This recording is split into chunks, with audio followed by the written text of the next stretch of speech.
अंदाज उसका करें हिसाबो किताब।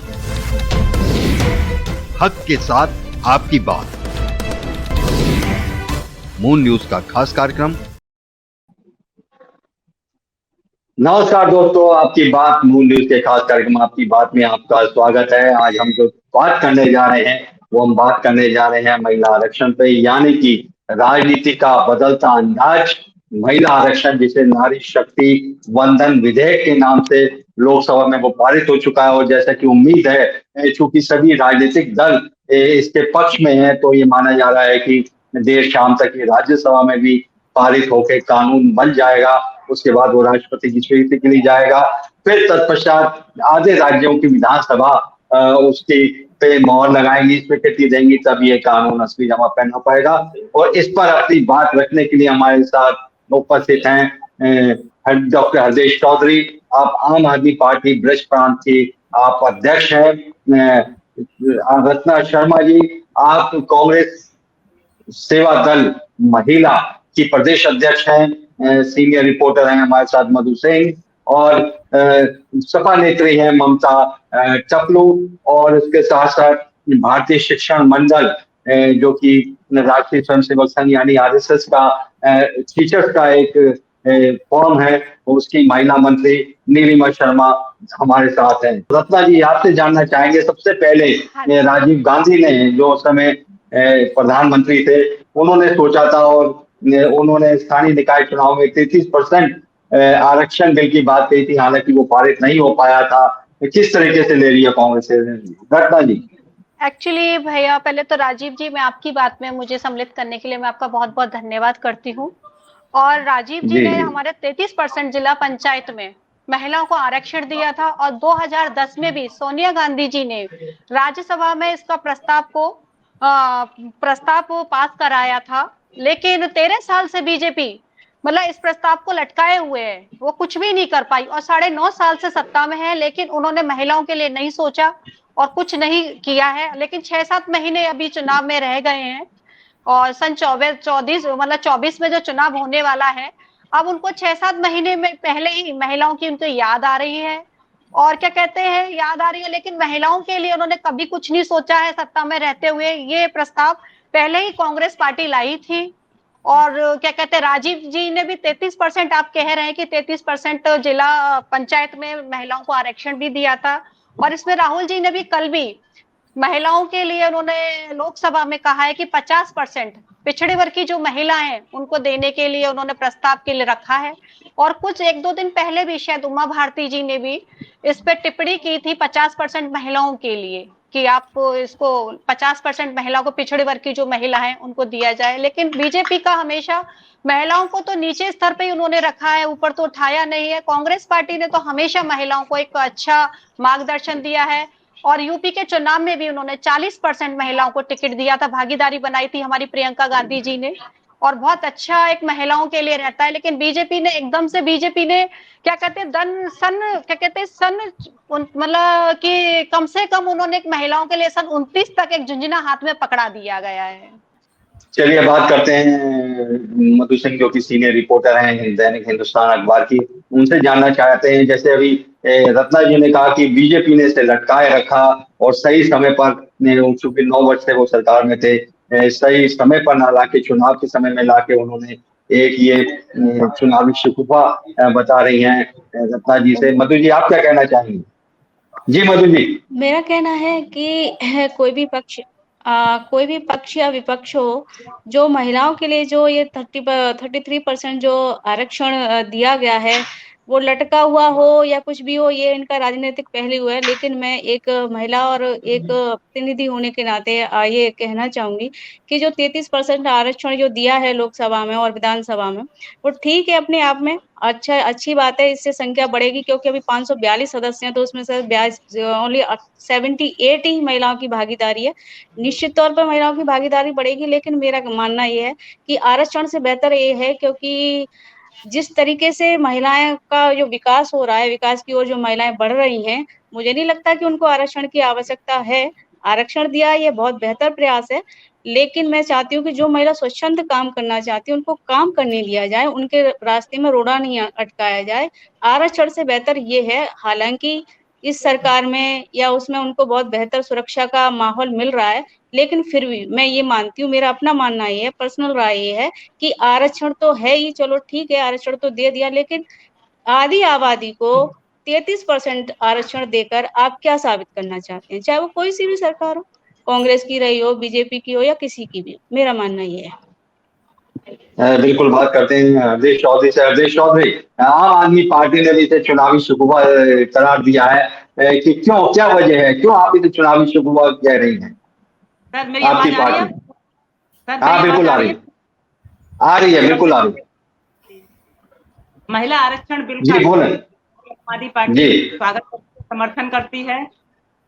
हम उस देश में रहते हैं जहाँ प्रभु श्री राम का नाम लेने से पहले सीता मैया का नाम लिया जाता है, भगवान श्री कृष्ण का नाम लेने से पहले राधा का नाम लिया जाता है, और भगवान भोलेनाथ का नाम लेने से पहले माँ पार्वती का नाम लिया जाता है। तो हम सभी चाहते हैं कि महिला आरक्षण बिल पास हुआ है, सभी ने खुशी जाहिर की है, और जब हमारी आधी आबादी को ये मालूम पड़ा कि महिला विधेयक आरक्षण बिल जो पास हुआ है, उसकी खुशी उनके चेहरे पर देखने लायक थी। लेकिन उनको लगा कि 27 साल जो बिल अटका रहा, जो पास नहीं हो पाया है, वो इस समय पास हुआ है। हमारे प्रधानमंत्री माननीय मोदी जी ने महिला बिल पास किया है, बहुत खुशी की बात है। लेकिन जब इस महिला बिल को पढ़ा और उसमें जो प्रावधान दिए गए, 2024 में ये महिलाओं को इसमें आरक्षण नहीं मिलेगा। ये पहले, सबसे पहले इसका जनगणना होगी और उसके बाद डिलिमिटेशन यानी कि परिसीमन किया जाएगा। उसके बाद ये 2029 में मिल पाएगा भी या नहीं पाएगा, यानी भविष्य में अटका हुआ है।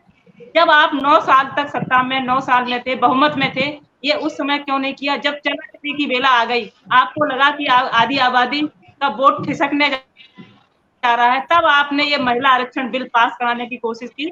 ये आप पहले भी कर सकते थे अगर वास्तव में आप जानते चाहते।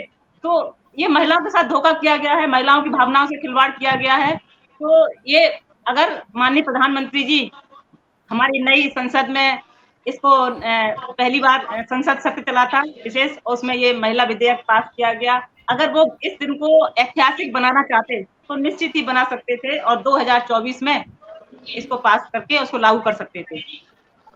जी बिल्कुल। डिस्कशन में हमारे साथ डॉक्टर नीतू चौधरी जुड़ चुकी हैं, आप सोशल एक्टिविस्ट हैं। और अब मैं जानना चाहूंगा नीलिमा शर्मा से। नीलिमा, जैसे कि डॉक्टर हरदेश चौधरी का मानना है कि यदि ये साफ होती भारतीय जनता पार्टी सरकार की, भाजपा सरकार की, तो विगत 9 वर्षों से वो सत्ता में है और उनका अच्छा खासा बहुमत है, तो क्यों नहीं ये पहल पहले की गई, जबकि नए संसद भवन में ही इसको पहले बिल के रूप में पेश किया गया है?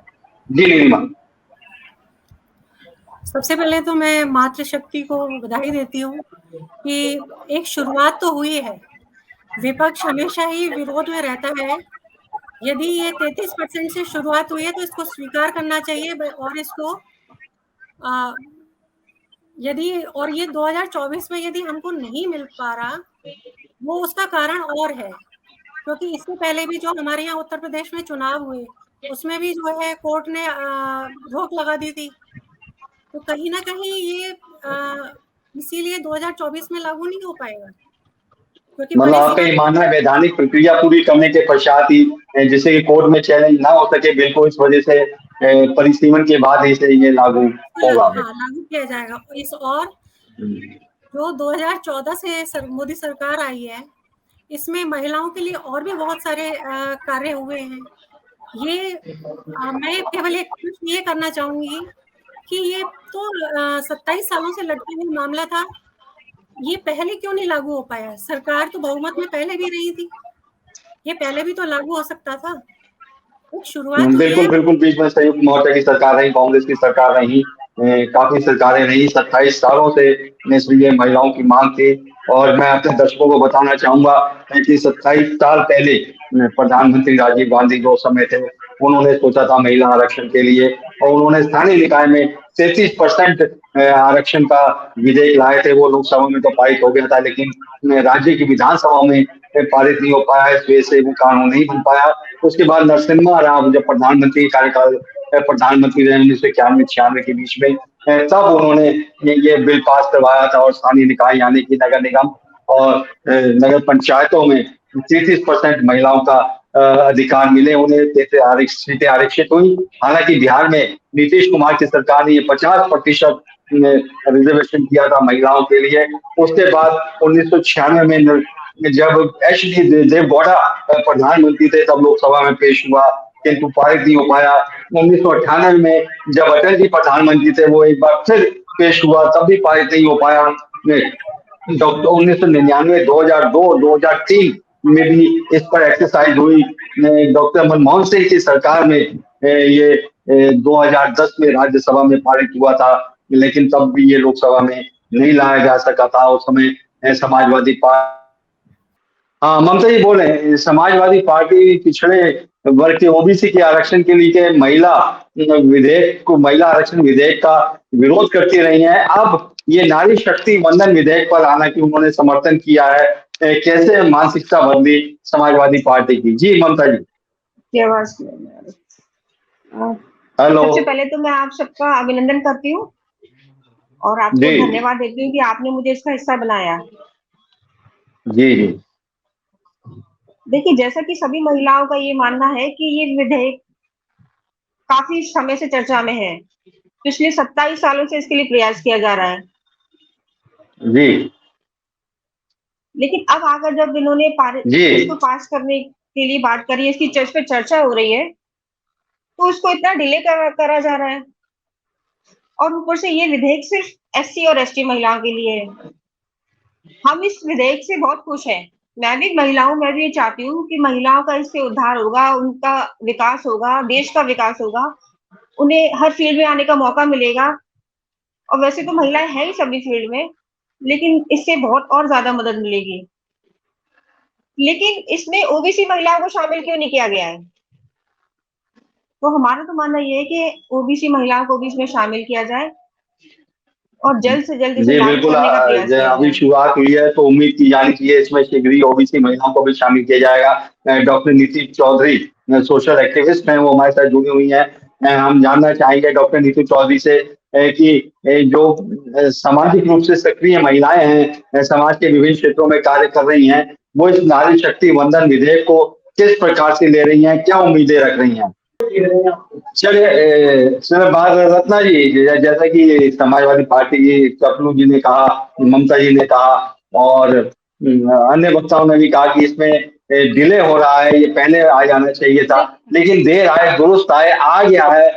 तो अब महिलाओं के लिए अवसरों की आप क्या मानती हैं? चलिए हम ये सोच रहे हैं कि 2029 में महिलाओं के लिए रिजर्वेशन होगा, लेकिन उससे पहले राजनीतिक दलों से उम्मीद की जा सकती है कि 2024 में चुनाव है, उससे पहले विभिन्न राज्यों की विधानसभाओं में चुनाव है, तो वो अभी से महिलाओं को उचित प्रतिनिधित्व देना शुरू कर दें।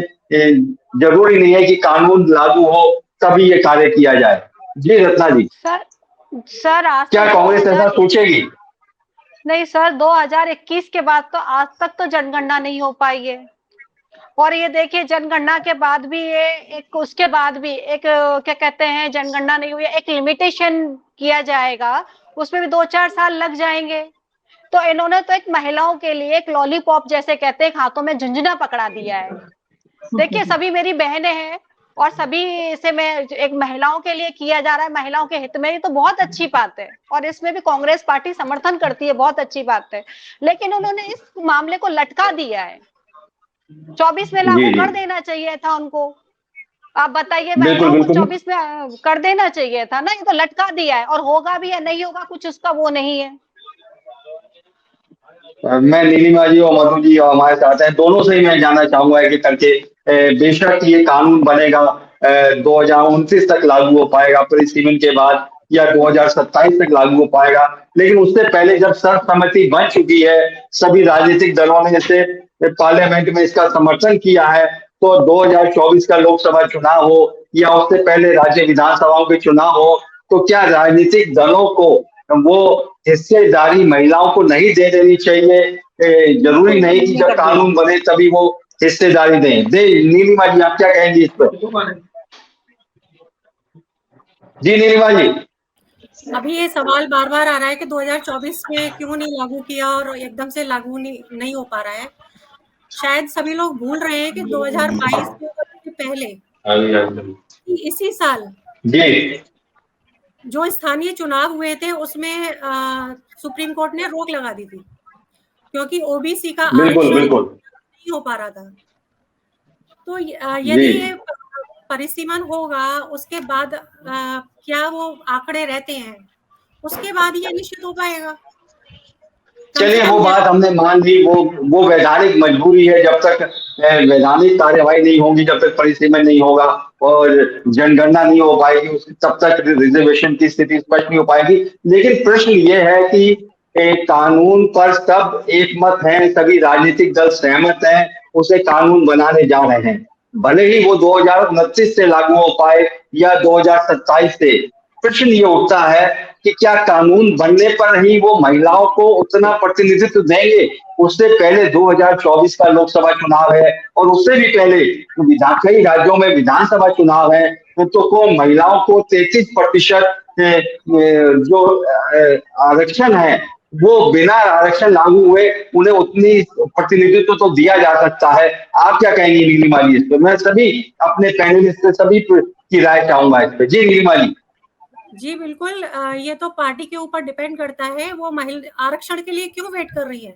वो वैसे भी टिकट दे सकती है, क्योंकि और मातृशक्ति का कभी भी क्या कहते हैं, हमेशा ही वो सशक्त रही है। केवल ये 33% आरक्षण से वो सशक्त नहीं होगी। महिला हमेशा ही सशक्त है, उसको आप वैसे भी दे सकते हैं, लेकिन जब टिकट देने की बारी आती है चुनावों में, तो इनको एक सामान्य महिला, एक सामान्य एक परिवारों से आई हुई महिला नहीं मिलती है। तब ये लोग अधिकतर पार्टियां क्या कहती है कि हमें उपयुक्त महिला नहीं मिल रही है। फिर ये अपने ही राजनीतिक परिवारों से आई हुई जो महिलाएं होती हैं, अधिकतर उनको सीट में आगे लेके आते हैं। ऐसा क्यों होता है? आपने अभी जो प्रश्न पूछा था नीलिमा जी का मेरे से कि ये तो 2024 में क्यों ये 33% का वो क्यों नहीं दिया जा रहा। हाँ सर, दिया जा सकता है, क्यों नहीं दिया जा सकता, लेकिन कहीं ना कहीं ऐसे लगता है कि इस पर विपक्ष हावी हो जाएगा। तो ऐसा नहीं सोचना चाहिए कि आप इंतजार करो कि 2029 तक या उसके बाद ये दिया जा सकता है। लोकसभा चुनाव होंगे, अभी विधानसभा राज्यसभा चुनाव होंगे, तो उसमें दिया जा सकता है। क्यों इंतजार करें? अगर आपको देना है तो वो फिर देखा जाएगा परिसीमन के हिसाब से कितनी सीटें बढ़ती हैं, कितनी नई सीटें बढ़ती हैं। और वैसे भी वोट ये पड़े हैं तो आपके तो पूरा दो ही उन्होंने विरोध किया है, बस विपक्ष ने भी इसको स्वीकार किया है इसको, तो फिर देने में प्रॉब्लम क्या है? दिया जा सकता है 2024 में भी।